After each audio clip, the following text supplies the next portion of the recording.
Welcome to this explainer. Today we're diving into the hard data to uncover a really critical question. Is a university degree still the guaranteed golden ticket it once was? We're going to examine changing labor markets, some pretty surprising economic data, and the true, real-world return on investment of higher education. Think about this for a second. What if spending 4 to 6 years earning a degree actually leaves you poorer than someone who never even set foot on a university campus? I know, for generations, that thought was completely unthinkable. But today, shifting global labor markets and the rapidly rising cost of education are actually forcing us to ask exactly that. So let's talk about the promise versus the reality. For decades, society has sold us a very specific, very comforting story. We're told that a university education is the absolute safest, most reliable path to financial success and upward social mobility.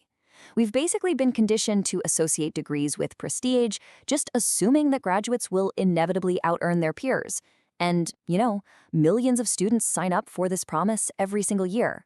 The core math that sustains this whole societal belief is the oft-cited $1.4 million lifetime earnings gap.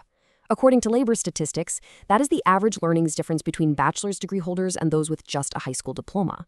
When you hear a number like that, the choice seems obvious, right? Even if a degree costs tens of thousands of dollars, a $1.4 million return makes it seem like a completely foolproof investment. But here's the catch. That number is just a broad average, and it acts as a filter, not a guarantee. Because the reality on the ground is far more complex. Recent data shows that only about 50% of bachelor's degree graduates actually secure a college-level job within a year of graduating. That leaves the other half severely underemployed. We're talking about graduates working jobs that never even required a degree in the first place.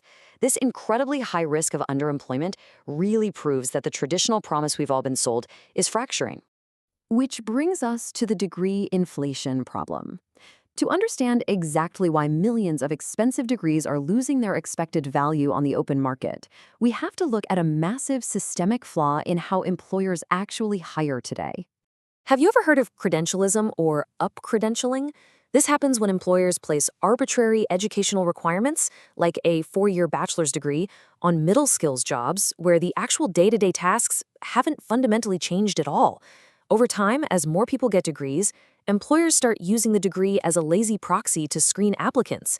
It artificially inflates the requirements for entering the workforce, and honestly, it is a deeply inefficient practice. In fact, research from Harvard Business School defines this as degree inflation, a rising demand for a 4-year college degree for jobs that previously did not require one.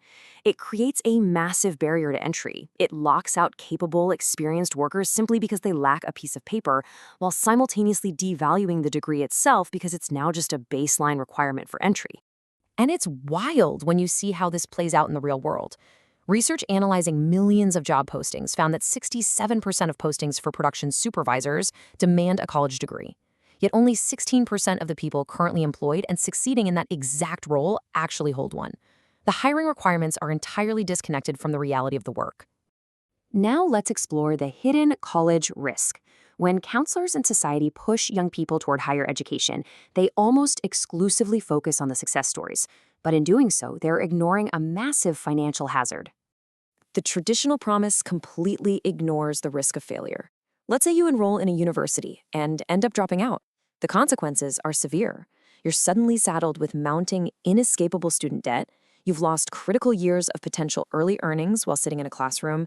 And because you didn't finish the credential, you face tough economic consequences, often earning even less than those who never enrolled in university at all and just went straight to work. When tracking lifetime labor income, the data is really striking.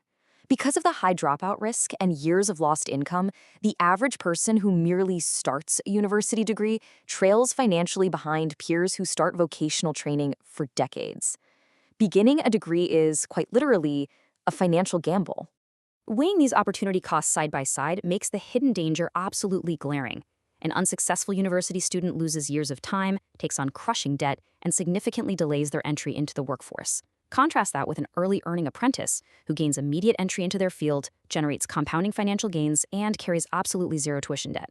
So, if the traditional university path is fraught with all these hidden risks, debt and degree inflation, what is the alternative path? Let's explore the incredibly competitive pathways available to us today. The data totally shatters the myth that university is the only way to wealth.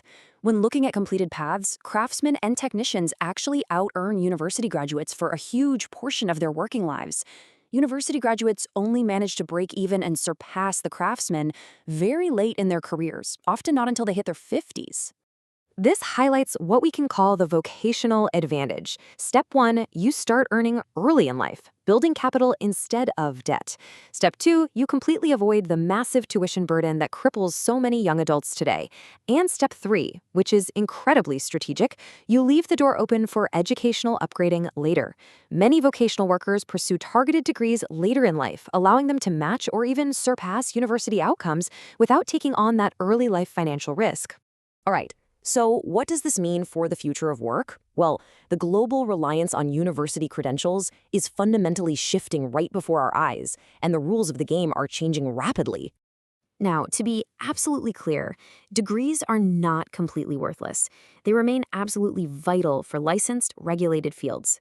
If you want to be a nurse, an engineer, or a lawyer, you need that degree. However, for many other fields, the sheer oversupply of degrees has created an environment where the paper itself just does not guarantee a job anymore. With the rise of targeted online certifications, AI, and automation, employers are increasingly forced to reward practical, adaptable competence over mere credentials. It leaves us with one really provocative thought to consider as we navigate our educational choices. If two people can reach the exact same destination, why is one spending years and thousands of dollars taking the longer road? Success in the modern economy is going to depend on adaptable skills, avoiding unnecessary debt, and making highly informed choices. Thanks so much for joining me for this explainer.